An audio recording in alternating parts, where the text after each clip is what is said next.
अस्सलामु अलैकुम वरहमतुल्लाहि वबरकातुहू। खैर से हैं तमाम अहबाब, उम्मीद है इंशाअल्लाह बखैर होंगे। और मेरी दुआ यही है कि अल्लाह तबारक व तआला आपको आफियत के साथ में रखे। मोहतरम हज़रात, कई हज़रात सवाल करते हैं, मैसेज करते हैं। वो ये कहते हैं कि जी हमारी वालिदा के घुटनों में बहुत दर्द है, हमारे वालिद साहब के घुटनों में बहुत दर्द रहता है, या हमारे भी घुटनों में दर्द रहता है, और यहाँ तक कि रीढ़ की हड्डियों में उसके मोहरे खुल जाते हैं और उसमें जो है दर्द रहता है और बड़ी दिक्कतें परेशानी होती है। कोई ऐसा आसान अमल बताइए, कोई ऐसा आसान नुस्खा बतलाइए जिसका हम जो है इलाज घर कर सके और उसको घर बना सके। तो उसी के मुतालिक आप हजरात की खिदमत में एक छोटा सा नुस्खा है, अगर आप चाहें तो उसको कर सकते हैं और मेरा मशवरा है ज़रूर करना चाहिए। ठीक है, वो इंशाअल्लाह आप हजरात को बतलाऊंगा। उससे पहले आपसे दरख्वास्त ये है कि अगर अभी तक आपने हमारा चैनल सब्सक्राइब नहीं किया है तो बराए करम सब्सक्राइब कर लीजिए और बेल आइकन को दबा दीजिए ताकि आने वाली वीडियोस का जो नोटिफिकेशन है वो आपको मिलता रहे। चलिए शुरू करते हैं। करना क्या है? करना ये है कि बेल पत्थर तो आप जानते ही हैं, कोई बेल पत्थर कहता है, कोई पत्थर बेल कहता है। ये बेल पत्थर है, ये फल है जो एक पेड़ पर लगता है, बेल पे नहीं लगता, पेड़ पे लगता है, लेकिन नाम इसका बेल पत्थर है। ठीक है, ये पेड़ पे लगता है और बड़ा बेहतरीन फल है।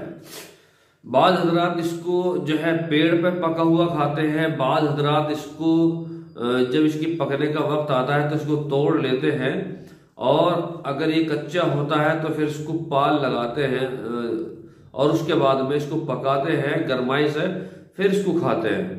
बाद हजरात इसका जूस बनाते हैं और बाद हजरात इसको बिना जूस के ऐसे ही खाते हैं।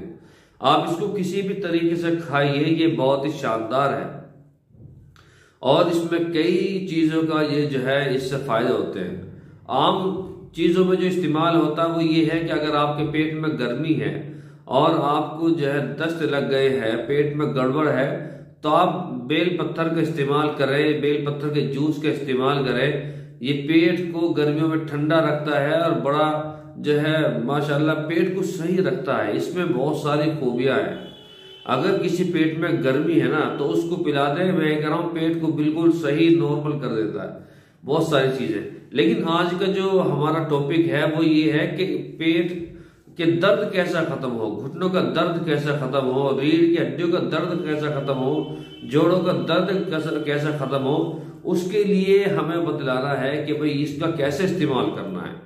देखिए आपको करना क्या, पंसारी की यहाँ पे जाए और इसको जो है 250 ग्राम बेल पत्थर सूखी हुई ले आए, बेल पत्थर 250 ग्राम सूखी हुई। ठीक है, लाने के बाद में 2 किलो दूध में इसको गेरेंगे, चूल्हे पर चढ़ा देंगे। 2 किलो दूध में इसको बेल पत्थर को उसमें गेरेंगे।